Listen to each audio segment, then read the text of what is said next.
Hello and welcome back to another video. Today I'm going to be showing you how you can use Afterpay at Walmart. Now this is very simple and easy to do, so make sure you watch this video right until the end so that you don't miss any steps. So the first thing you want to do is be on the Afterpay website like I'm on here, and you just want to head over to the search bar and just type in Walmart and then click enter. Now as you can see, the first result here is actually for Walmart gift cards, but there isn't actually an option for just Walmart, so this is the way that we will have to do it.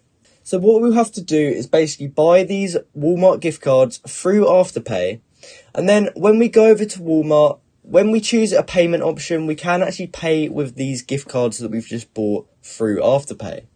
So although the two are not directly integrated with each other, you can still make it work by doing this method. So what you have to do is look for whatever gift card you want. It ranges from $10 all the way up to $500. So there is quite a lot of option when you are choosing to buy this. So you would just have to choose whichever option you want to buy. So I'm just going to choose $10 for the sake of the video. And then you have to choose whether you're buying it for yourself or sending it to a friend.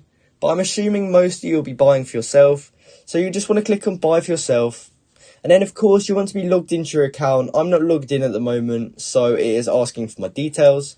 But you would just buy these gift cards like you normally would buy anything with Afterpay. And then from there you can head over to the Walmart website. So when you're in your cart and you're actually checking out those items that you want to buy, there will be an option under payment methods to pay with a gift card. So what you'll have to do is look in your email and find the gift card that has been sent to you.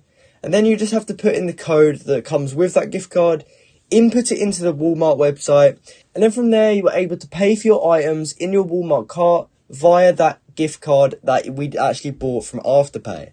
So at the moment, this is the only way in which you can use Afterpay to pay at Walmart.